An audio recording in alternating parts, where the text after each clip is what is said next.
Thank you all so much.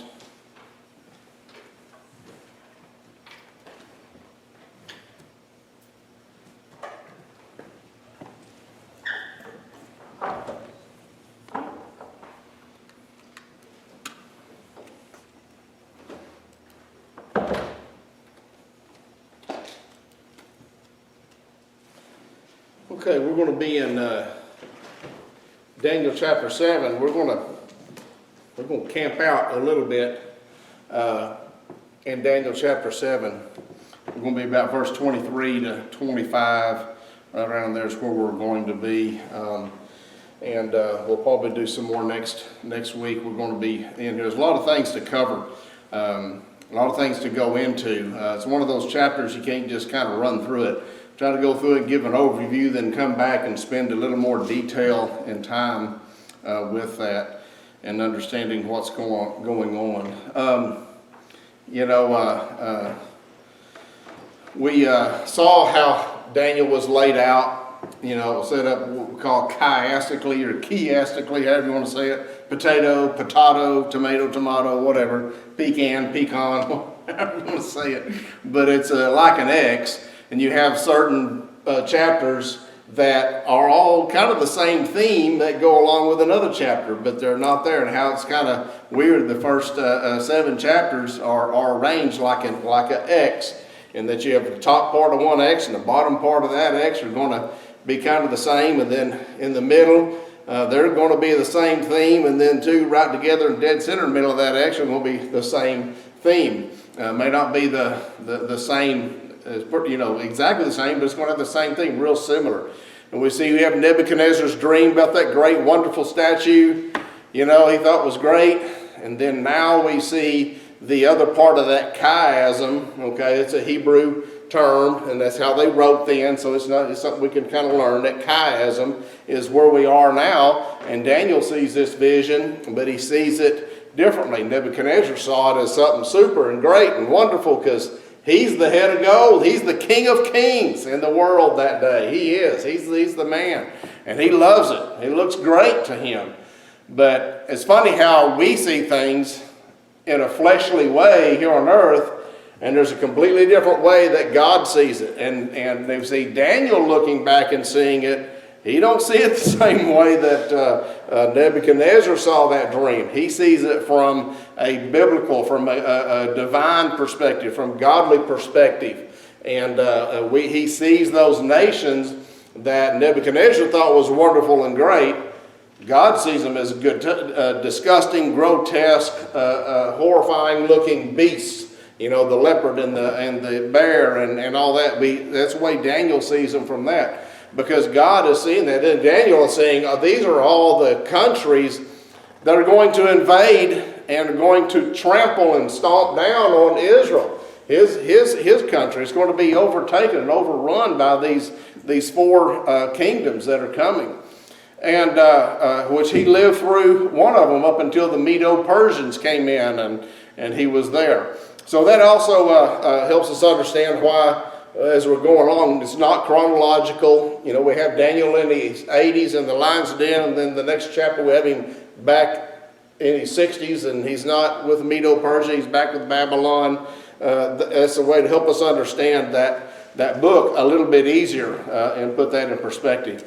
And so we see that and when it's taking place and all that. We see Nebuchadnezzar sees all this from what's called anthropo, which is man. The study of anthropology. You've heard that. Anthropocentric means a man-centered way that he sees this, and he sees it, like I say, as this beautiful, beautiful statue. But Daniel sees it through a theocratic, centrist way of seeing that, and so he sees those 4 beasts coming up out of the sea.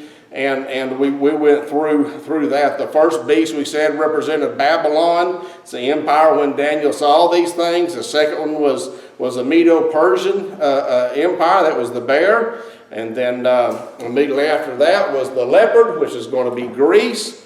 And they're going to come into Alexander the Great. Remember that he died young. His 4 generals took over, split up between him.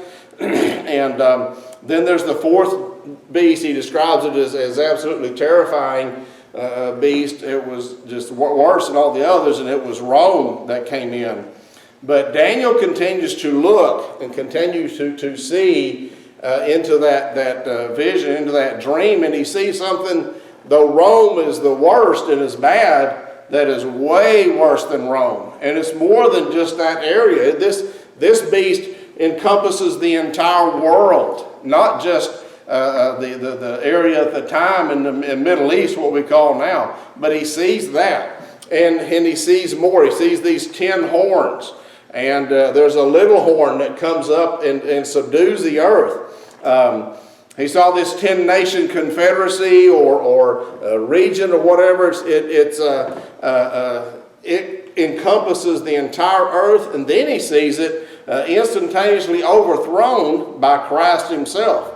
And so what we believe here certainly is that is a description of the empire of the Antichrist, which is yet to come. There's 2 more kingdoms out of Daniel that are yet to come. 4 have already come and already happened.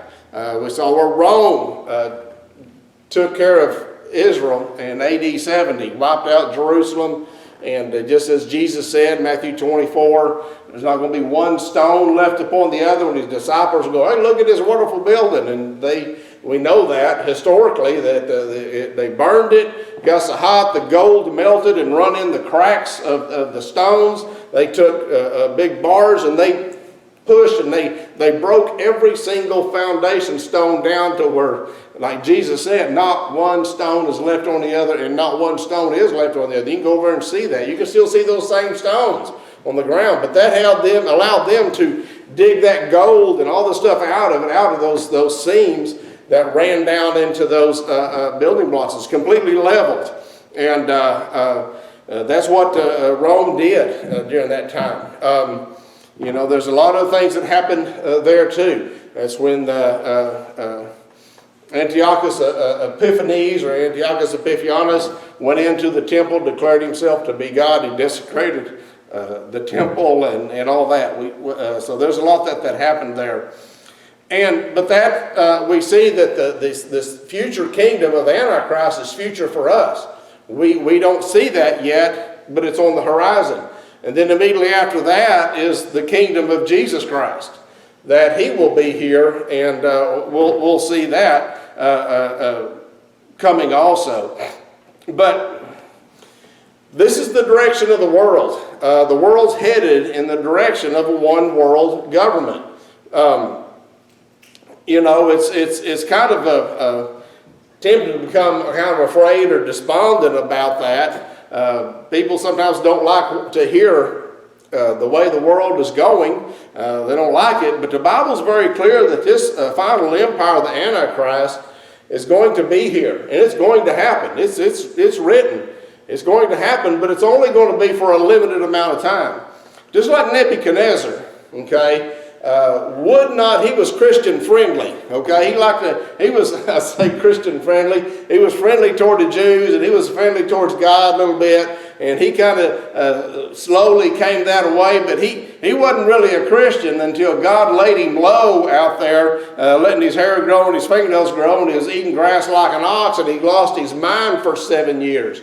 But you see, even God has mercy. He said there's going to be 7 years, and he knew it would be 7 years exactly when he finally says, okay, this is the real true God. I'm going to worship him. I recognize who it is. I'm not just speaking Christianese or being friendly or whatever, doing that. I can see who he is, and he worships him directly. That's when he gets his mind back immediately.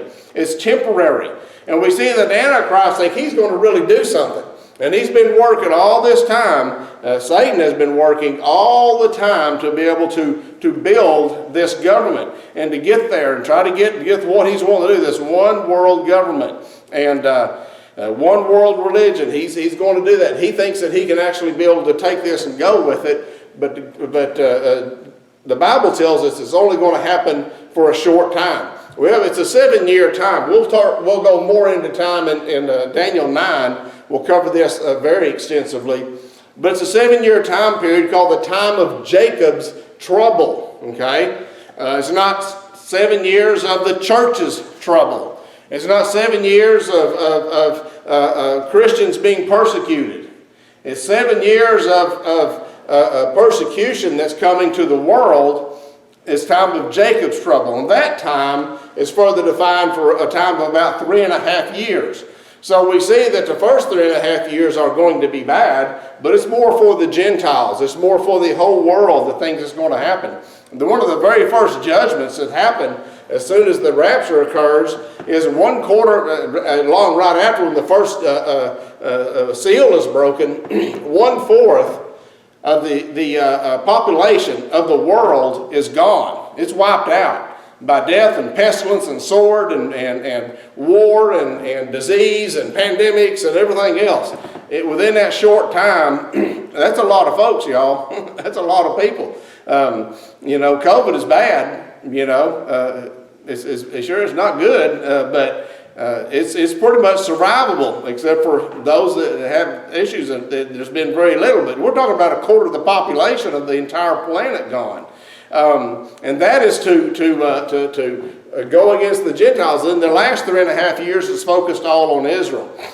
And the reason we know that is Israel is they're kind of separated. There's a lot of things going on in the world today that they're not a part of and not going to get into, but there's a lot of stuff going on there that they deal with that we don't deal with.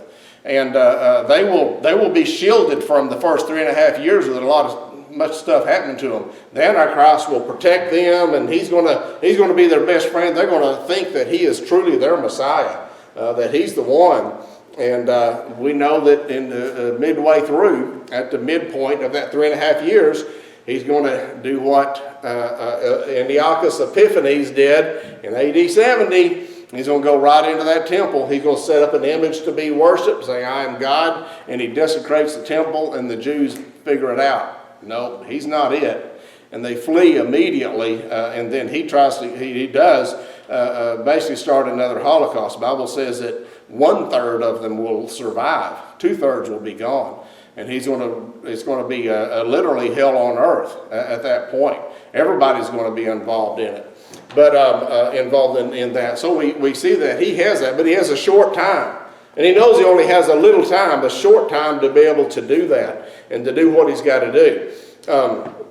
Remember that God is a merciful God, and he's going to use that time to try to save those that are too hard-hearted to have been saved beforehand.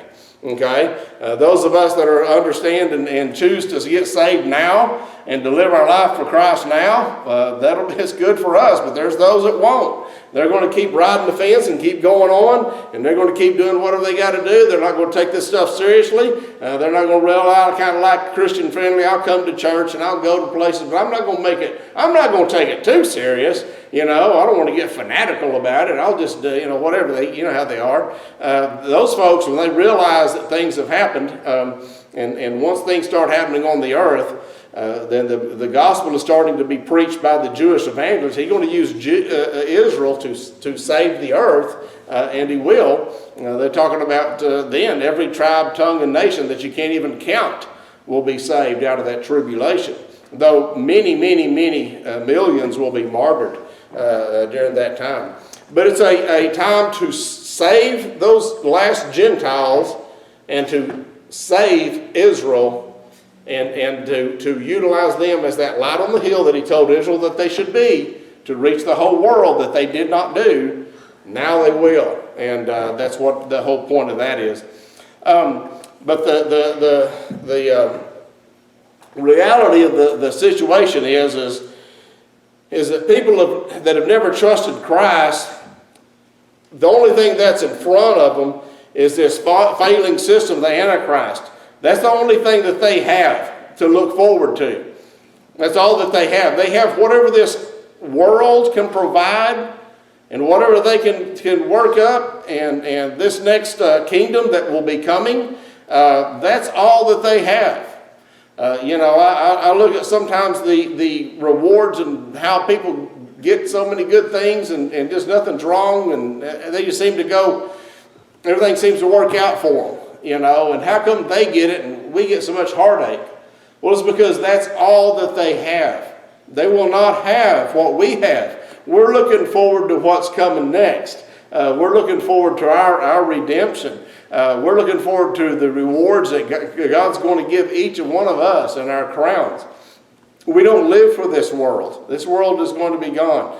But yet this is all they have to live for, is that. Our hope is in Jesus Christ and his kingdom that's on the horizon.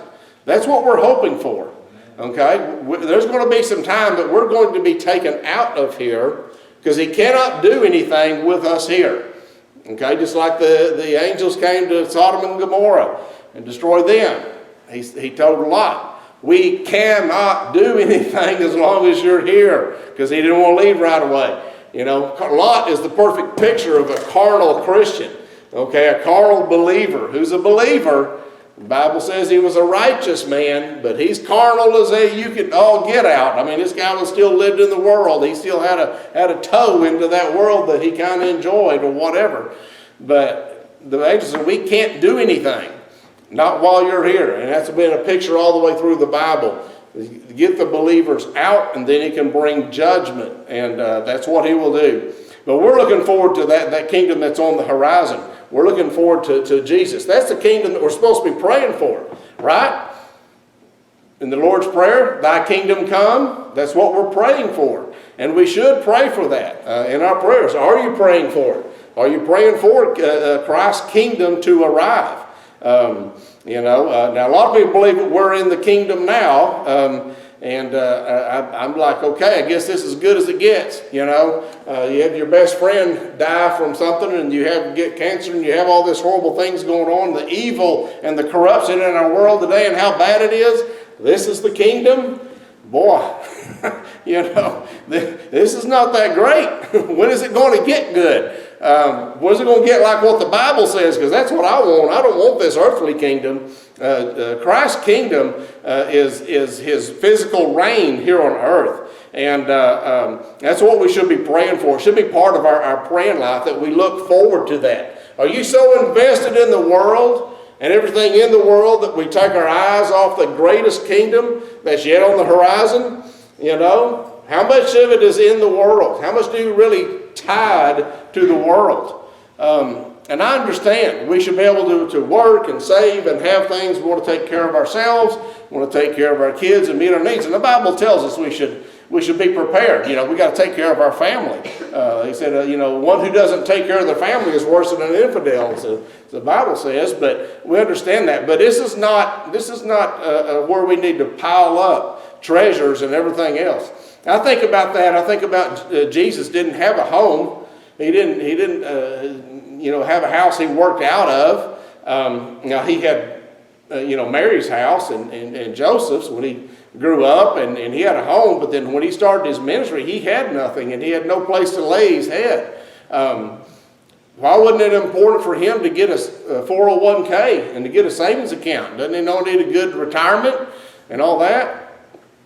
Because he knows how long he's going to last. He's not going to need it. He only needs 3.5 years worth of time. That's all he needs. And sometimes we maybe need to think about that. Is think about what we want to take care of ourselves, but how much is enough? How much is too much? Are we invested into all of it, where we're so worried about this world and the things, having the next new little play pretty or whatever, being able to do this or to do that, when it's all going to be gone? Who knows when? At some point in time, probably very shortly. But anyway, that kingdom's going to be, the one of the Antichrist is going to be cut short. It's going to be done by the Ancient of Days. That's the Father in verses 9 through 12, who will sit at the end of the tribulation period, take the world as it exists and turn it over. It says in verses 13 and 14, the Son of Man, Jesus Christ, will rule this world from David's throne in Jerusalem for 1,000 years. And that's the government, that's the new world order that I'm looking for. I'm not looking for this new world order that they're pushing right now, that they're about to do. That's not what I'm looking for. I'm looking for the one that Jesus is going to do, and that's what I want to look for. And let's look at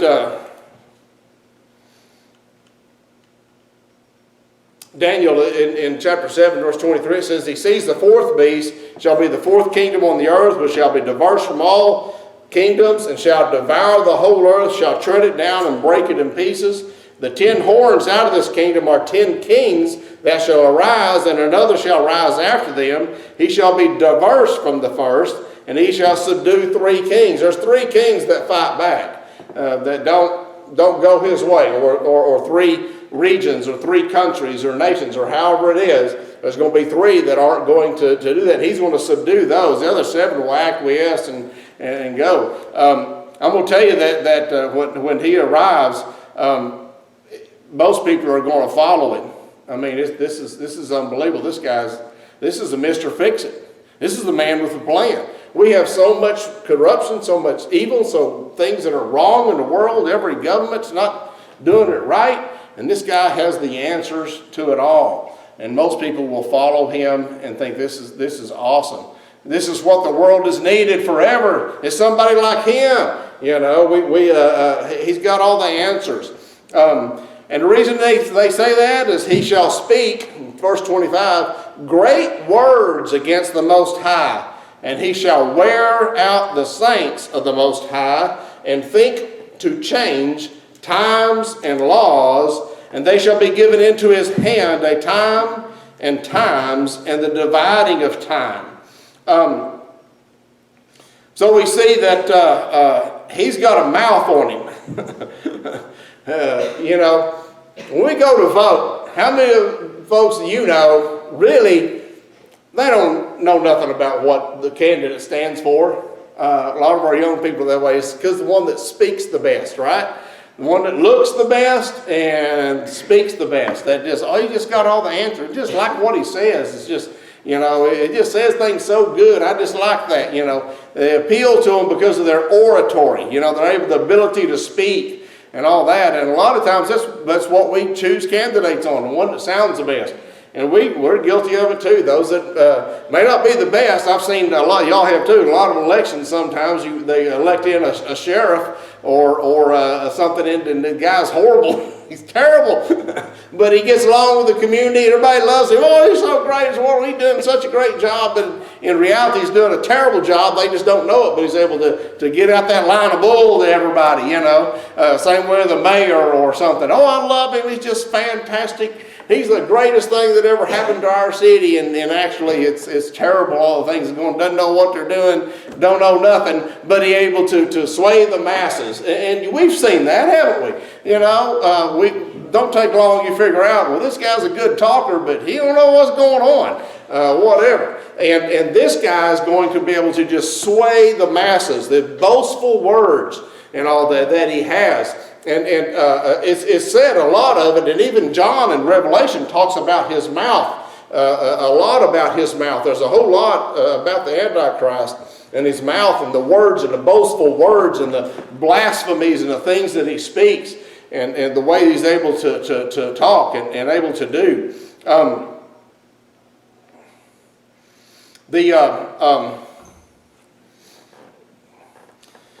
But we see his vision starts to really focus upon the Antichrist, and he's specifically focused on this empire because he sees that as an instrument that's going to bring the greatest suffering to the world. That's what bothers Daniel so much. He sees this vision and what it's going to do and how it's going to bring the greatest suffering to the world and everything. In Genesis chapter 11, we have the Tower of Babel. And whenever you have this one world government, and this is the idea that everybody thinks, not everybody, but most of the world believes is the best way to go, is when you have one person in charge, that means there's going to be, that person is ever corrupt. The whole world is corrupt. And Nimrod, in the Old Testament, in Genesis chapter 11, he started this rebellion. He started this first one world government. That was the first opportunity of getting close to this one world government. That was not long after the flood. God gave the command. He wanted everybody to subdue the earth. Before the flood, the whole earth was filled. Okay, and by some estimates, there was conservative estimates, people who are able to really do genealogies and understand how fast you can go. During that time period, they said there's probably could be at least 6 billion, 7 billion people on the planet, as much as there is now. And it doesn't take long. It doesn't take very long to be able to do that. Then when you have those coupled with long ages, people living 900 years old, having kids all the way through, they don't stop. Conservative estimates, people who do this for a living and working with what they have, so there's easily 7 billion people here before the flood. It's hard for us to imagine because, evolution teaches everybody was knuckle-dragging apes, and they just grunted and didn't know what to do for millions of years before they finally became upon the earth. We can't figure out how that could happen. But they're extremely intelligent people. But when it came down, I want you to understand that Satan is always looking to destroy. First off, he's trying to destroy the seed that's going to come to crush his head. Okay, he's going to bruise his heel. God told him in Genesis 3 that he's going to crush his head. He wants to destroy that, and he's going to destroy the line if he can that it's going to come from. So the Christ, the Messiah, can't come from it. That's his attempt to try to do that, and his attempt to be able to control the world. Satan is not omniscient. Omniscient means all-knowing. Okay. He's not omnipotent, all-powerful, potent, all-powerful. He's not all-powerful. He's not all-knowing. He is a created being. Now, let me tell you something. He's way more smarter than any of us, okay? But his wisdom is skewed. The Bible tells us that his knowledge and his wisdom is corrupted because of the sin that's in him. Just like the sin that gets in us, that's what corrupts us, our sin nature. It corrupts our thoughts, and we don't think about things right. He thinks that he's going to be able to pull this off and get this one world government. He doesn't know that we know, looking back, how many thousands of years it's going to take and what God's plan was, but you don't know the future. He does not know the future at all, except for what he can read in Scripture and understand when it's there, but he doesn't know any more either. But he's trying to build that, and Nimrod comes in and tries to build this one world government. Of course, gets the Tower of Babel, and that's so they can come and worship and be at that one place and start this one world government. God comes down and says, no, because what's going to happen is Nimrod's going to rule this, and he's going to be corrupt, and he is corrupt, and he's going to rule the world, and he doesn't want his people living under that. Because there's always a check. God established the nations. You need to understand, he established the nations. Now, that's a bad word. We hate nationalism. That's bad. How dare you? You must be a racist if you believe that there should be separate nations and borders. What's wrong with you? That's the way they go. It's considered a bad thing to have nations. We got to be able to work with each other and all come together. And that's what Nimrod tried to do, would bring that, going against what God said. God said, be fruitful and multiply, subdue the earth, and to take over the whole earth. Go out everywhere and live all over the earth. Well, they wasn't going to. And he knew that there would be great corruption there, and people going to be killed. It's going to be a terrible, you have an evil dictator over the whole world. You don't have any control. But as nations, if your nation has an evil dictator and it's going bad, another nation may come in there and depose him and take him out. You have protection. Or you might be able to run and go to other nations. Look at all the people who came to the United States for asylum because their nation is falling apart, was protected, to come under the protection of us. Think about all the times that we shut down communism or slowed it down in other areas, Then I really believe that part of America being founded was also to be able to get the gospel to the world and to be able to do that, and also to protect those that were standing up for God. Because we were founded on godly principles, and that's just all there is to it. But I think that that was some of it, to be able to do that. And that's what we should do, is to help protect others. And you have that protection built in when you have all these nations, not power centralized into one. And that's what was going to happen there. Of course, God confounded them. He confounded their language and separated them out. And then, of course, they couldn't understand anybody. They found those that could speak together, and they ended up taking over the whole earth. Because God said, no, there's a whole lot of time between now and to when this is going to end.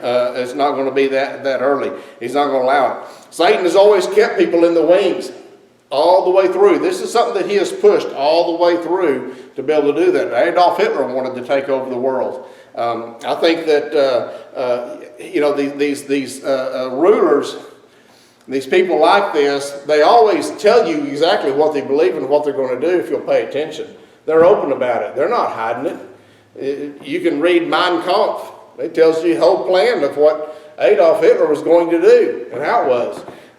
You can see it beforehand.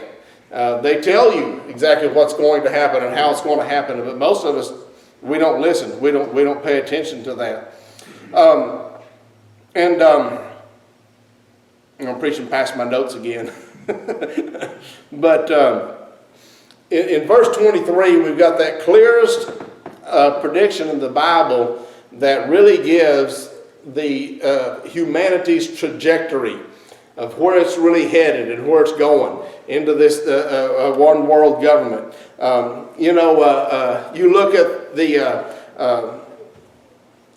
architects of the earth today, the movers, the shakers, the billionaires, the authors, the politicians, all the ones in the think tanks and all that, they're all talking about world government, as if a one world government is going to be the solution to all of our problems. But they have been doing this for a while. I don't know if y'all have heard this. You may have. You probably have, but I don't know. This is from a guy named David Rockefeller. Ever heard anybody David Rockefeller? I know there's a video, and I've been trying to find it, where he has a lot of power. A lot of power. He decided who's one's president's running mate one time. He changed it at the last minute before he announced it. And it was Ronald Reagan. He came out. He said, I just got off the phone with David Rockefeller, and he named George Bush as his running mate, who he didn't like, who's a globalist and didn't want to be a part of it, but he didn't have any choice. He was told to choose him, and he had someone else. It's an interesting story. There's a video of that, and you hear him kind of stammering, and you don't see Ronald Reagan like Ronald Reagan. You see him nervous, and it's real different. But you have David Rockefeller. This is in his memoirs, page 405, says, for more than a century, ideological extremists have seized upon well-publicized incidents to attack the Rockefeller family over the inordinate influence that they claim we wield over American political and economic institutions. Some even believe we are part of a secret cabal working against the best interests of the United States, characterizing my family and me as internationalists and of conspiring with others around the world to build a more integrated global political and economic structure, one world, if you will.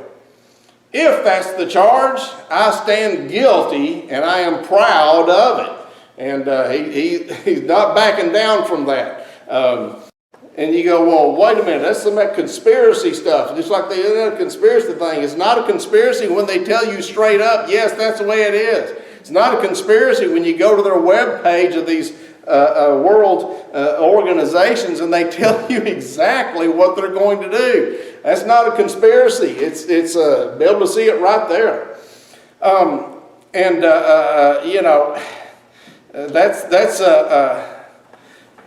It's just amazing to see that, but there's so much more that's going on. But as we get closer and closer to the end game of these globalists go, they're more and more bold. They're more aggressive about announcing what they're going to do. There's a guy named, he actually died in 2017, not long ago, but it's Zbigniew Zigbanu, I can't say the word, Brzezinski. And some of y'all may have heard of him. Some of them may not have ever heard of him. Back in like 2017, his daughter, Micah Brzezinski, was on a show called Morning Joe with Joe Scarborough. And she would be on this talk show with him. That's his daughter. But he had just passed away, like I say, in 2017. But he's a founder of what became to be very dominant in the Jimmy Carter administration. You all remember Jimmy Carter administration and the Trilateral Commission?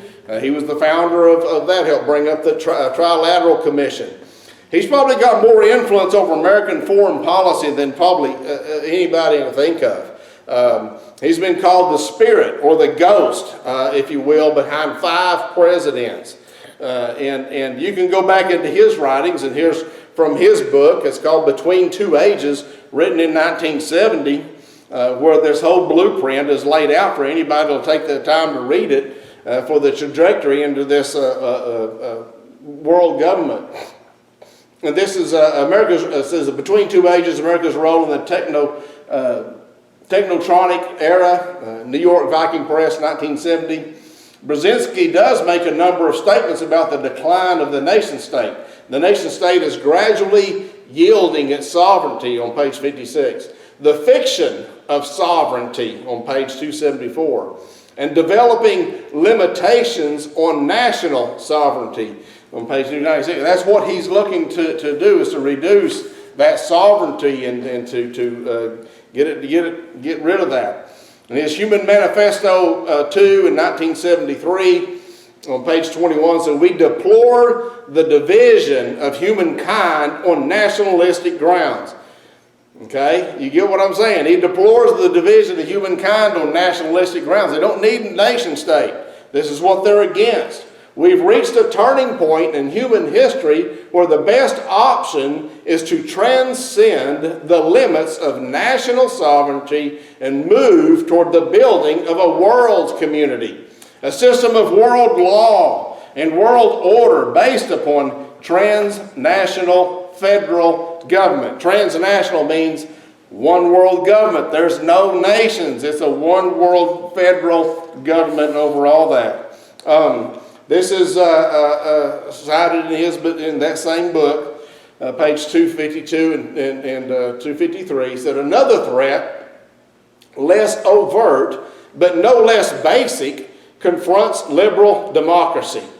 More directly linked to the impact of technology, it involves the gradual appearance of a more controlled and directed society.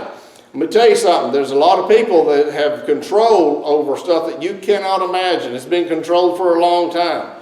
And now it's completely, pretty much completely controlled. They're going to control societies. There's nations who have fallen, and dictators and other people have been deposed, elections lost because it was not the people that did it. It was the controlling group that had done that. And that's just the truth of it. Such a society would be dominated by an elite whose claim to political power would rest on allegedly superior scientific know-how. It's a lot of it scientific right now, scientific know-how. We know better, Unhindered by the restraints of traditional liberal values, this elite would not hesitate to achieve its political ends by using the latest modern techniques for influencing public behavior and keeping society under close surveillance and control. Do we see that today? At the same time, the capacity to assert social and political control over the individual will vastly increase. I get on my motorcycle this morning, tells me traffic's clear to go to church. Lays out the address. I don't tell it to do nothing. It just automatically pops up. It knows I'm going to church. You think it don't know what I'm doing? You don't think they don't know?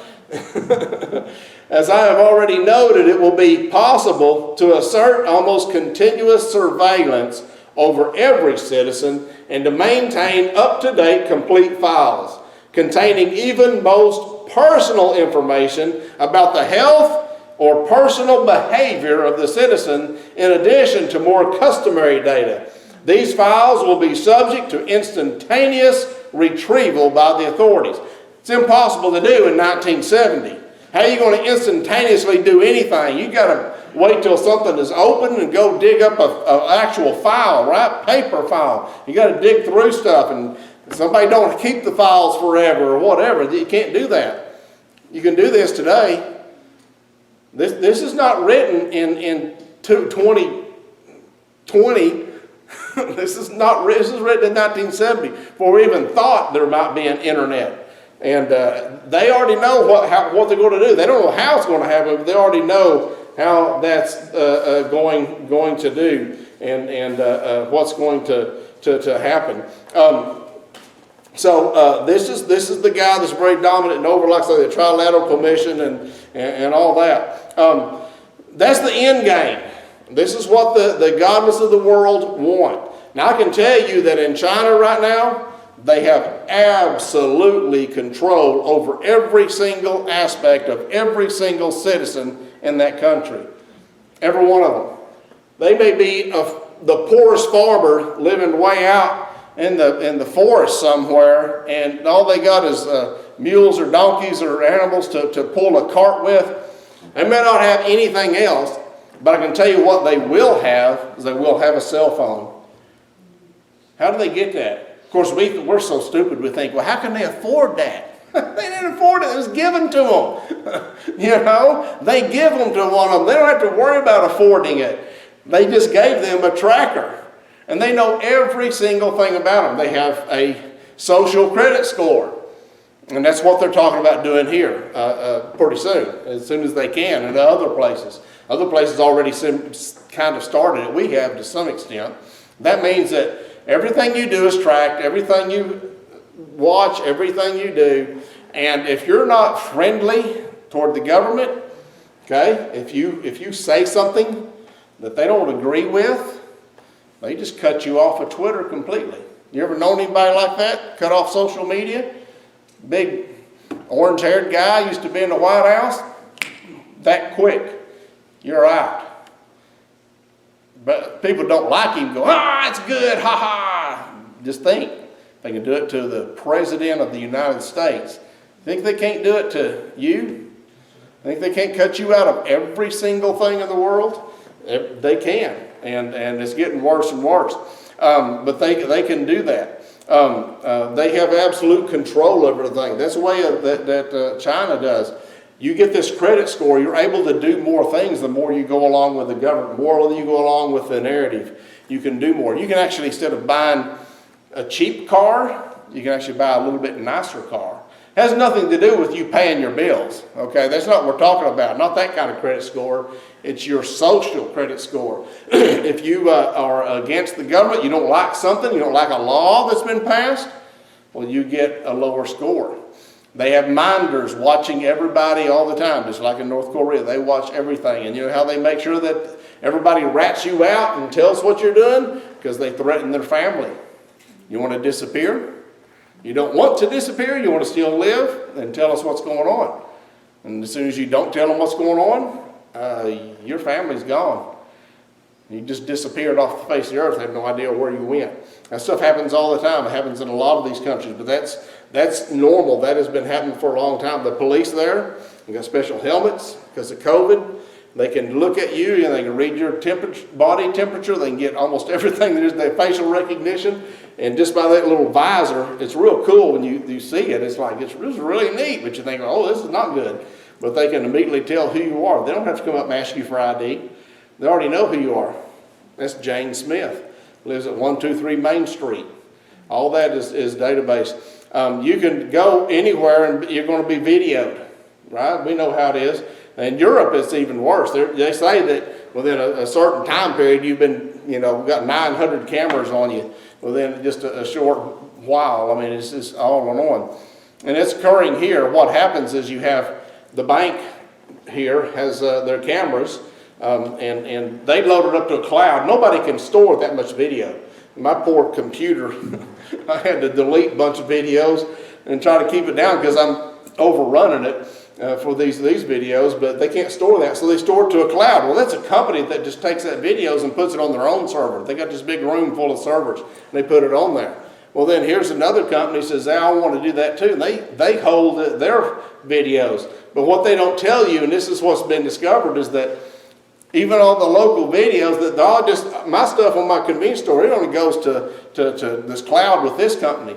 But there's another company who has all those companies' videos, and it's all there. Now you can't go get that. You're not going to get a copy of that. They're going to say, no, we don't have it, but they have it. And they're all linked together. This is fairly new that they've discovered, is that you may have your security cameras at home up to a cloud, but there's another one who has that cloud and above that, and it's unbelievable. There's still some that aren't, of course, but it's already being connected. God saw the potential of evil in the Tower of Babel. You know, the thing that we think is the greatest thing in the world, God says, no, it's horrible, it's terrible, you don't want it. And we'll change it and won't have that. And that's what he understood. He saw that potential for evil. He knew what it was going to be. You know, Lloyd Acton was on it, said power corrupts, and absolute power corrupts absolutely. And that's what we're looking at. You know, there are things that God set up, set up as a built-in checks and balances, and the nation states are the things that he set up to be able to correct and to have those checks and balances. Now let me catch up to my notes again. But we as God's people have got to be discerning about the signs of the times. As I said before when I was talking this morning, the people that think it's a conspiracy and all this and can't see anything, a lot of them are carnal Christians, you know. And it's not the lost people figure out. They know something's up. They know something is up. Most of them do. Now, they don't understand anything. They'll say, is the apocalypse around the corner? And they don't even understand what apocalypse means. You know, they think it means like it's got to be something bad. Apocalypse, y'all understand, means unveiling. It's just opening a mystery. That's all apocalypse means. But they put it with the things of Revelation. Well, this is the apocalypse, like it's a certain thing that happens. Well, all it is a term for unveiling, pulling back the covers and revealing something. Like a statue that at mill, and you pull the covers off. Oh, look at that. And that's what a revelation is just here's an unveiling. Here's the things that are going to happen. But they don't know. They don't know how to put it together. They don't know what's coming first, second. They don't know. They don't understand anything about that. They have no understanding whatsoever. They're not going to read the Bible. They're not going to understand that. They're not a Christian. It's not going to be spiritually appraised by them, by the Holy Spirit. They're not going to understand that. But they know that something is happening. Something is going on. They don't know how. But you see, they have no hope. They don't understand. They think everything's bad. When they see all this stuff, it's despondent. You know, oh my gosh, this is terrible. What are we going to do? We've got to save America, right? We've got to save America. We've got to change that. If we can just get enough Republicans in office, we'll change everything. We'll win. It'll be good. That sounds, well, if we can just get enough Democrats to control everything, we'll make it better. Don't you know that it'll be a lot better when you can control the world and these nations are getting out of control, that you can just put your finger on them and snuff them out and make them right, that we can have this one world police system, International Criminal Court, ICC, big time in the news today, these days, right? And we just had all that, everything would be good. So you have these two sides. It's like, no, you don't understand that from a biblical standpoint, it's different. It's not about what's going to be here on earth that's going to save us. It's going to be a relationship with Jesus Christ. It's going to be spending time with Him and understanding and knowing that. And I would say to you that if there may be those that are out there that are Christian friendly, okay? There's a lot of them that go to church. They go to a lot of these churches, but they're not Christians. There's a lot of people leading churches who aren't Christians. And to be honest with you, as we talked about this morning, there's a lot of pastors leading great big churches. They're not Christian. They're not saved either. They keep coming out and saying, well, I'm not saved anymore. I'm done with it. I'm so glad. I feel so much better. You know, what were you in it for to begin with? Money and fame? You know, we have these contemporary Christian artists, singers. They come out, and I'm not a Christian anymore, I'm done with it. We see that regularly, you know. And the thing is, you have these people who are trying to act like something, trying to be like something for whatever reason, but it hasn't got into their heart. I'm going to tell you that the gospel gets into our heart. You need to look at it and understand what's really going on in our world and what's coming, and decide which government are you going to live in. That's the whole question. Which one are you wanting to live in? Which one are you a citizen of?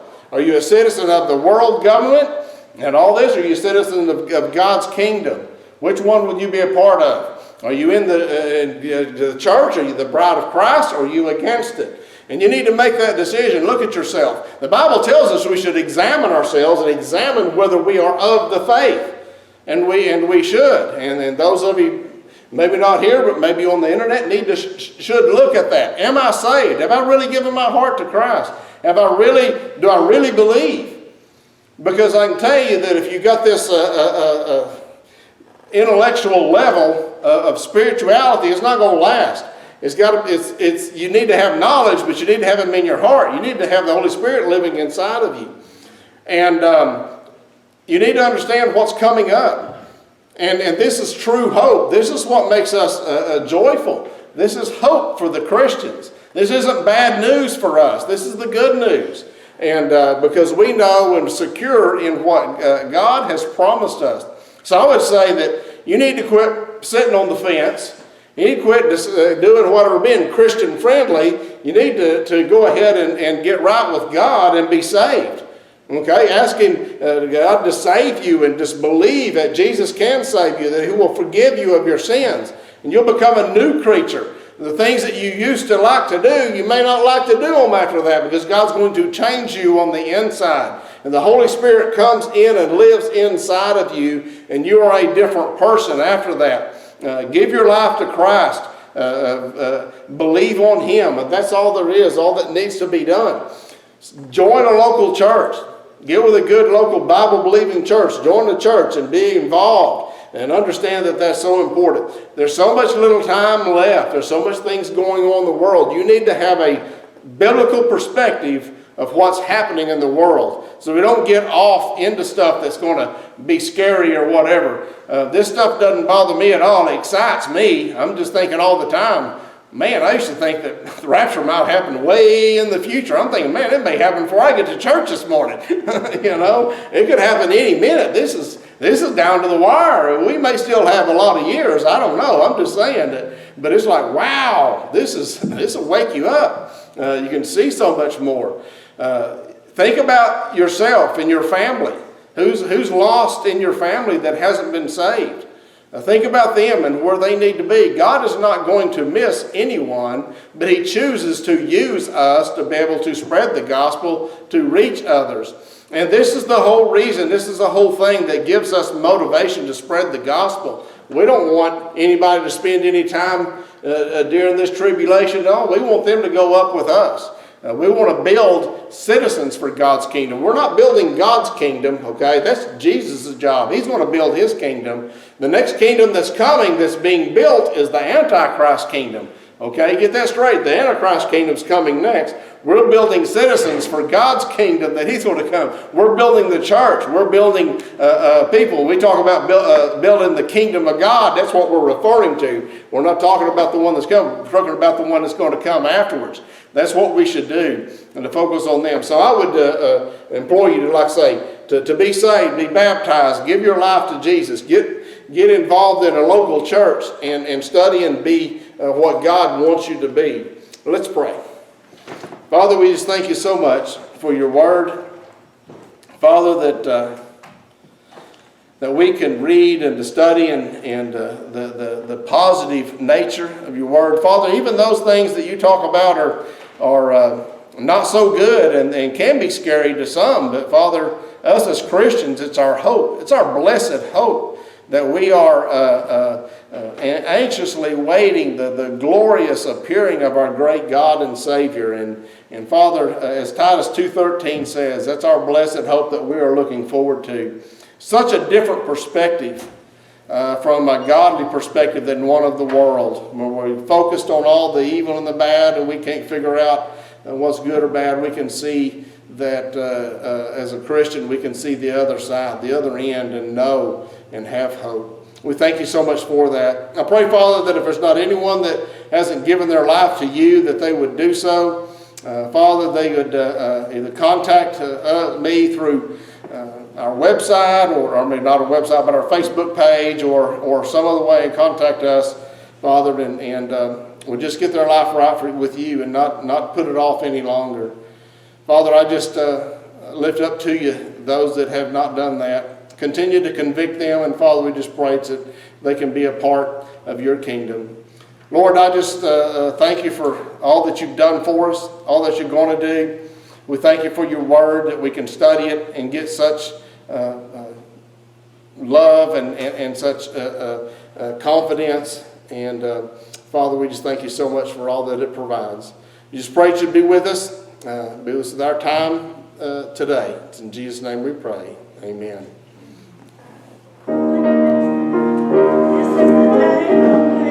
Stand.